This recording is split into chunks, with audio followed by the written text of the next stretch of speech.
And Taiwo, I thank you for accepting to serve your country, your motherland. You have written the entire tax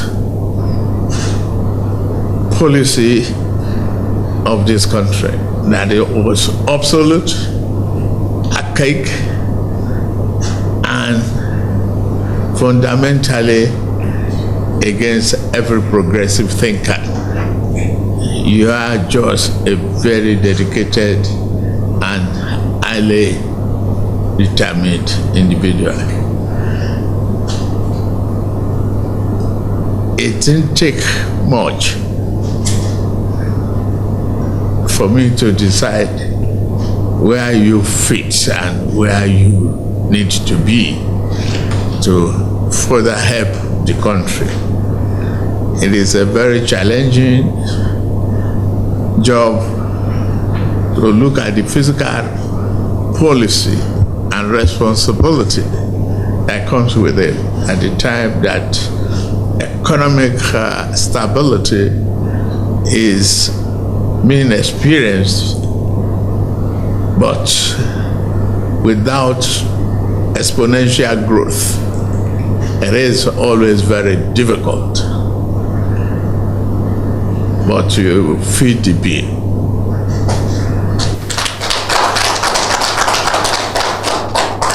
Thank you. I congratulate you. I congratulate your wife for being able to stand our challenge of time management and absence, for a long hour. This is additional responsibility, and I hope you continue to encourage him and support him adequately.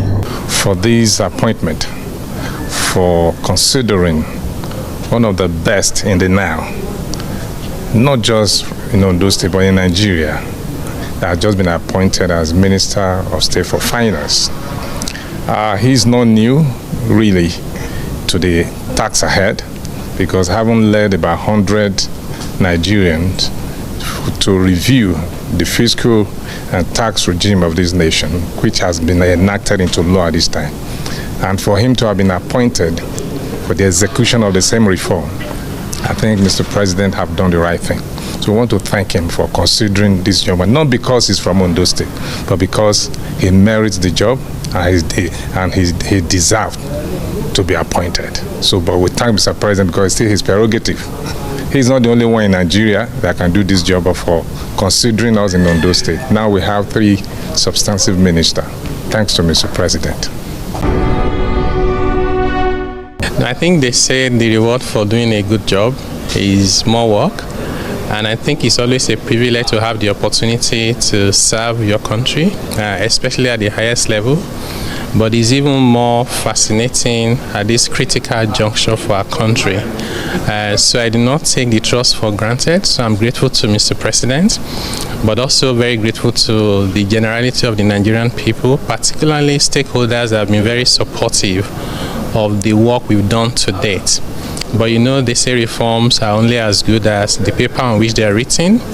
What is really important is the diligent execution.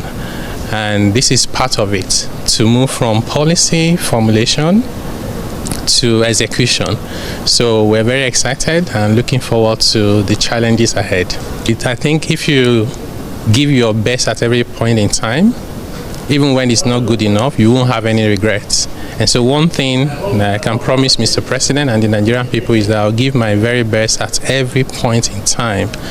And I'm confident in the Ministry of Finance with the complement of the team and the leadership working together.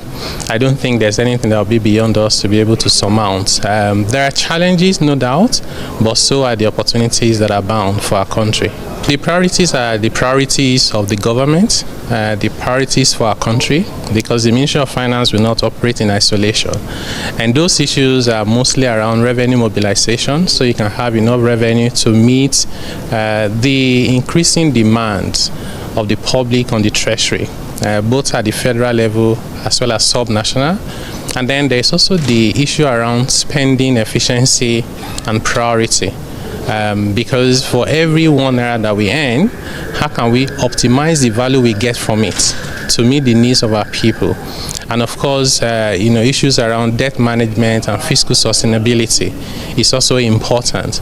Now, how all of these connect effectively and link up to other policies of government, from monetary policy to trade and other policies as well, across subnational, and also within the context of the international community, because we don't live in isolation and we know what's happening now with geopolitics and crisis, is actually about how do you think proactively and say, how do we position Nigeria to best manage challenges and headwinds while optimizing the values and the opportunities that are there both within Nigeria and globally for our country.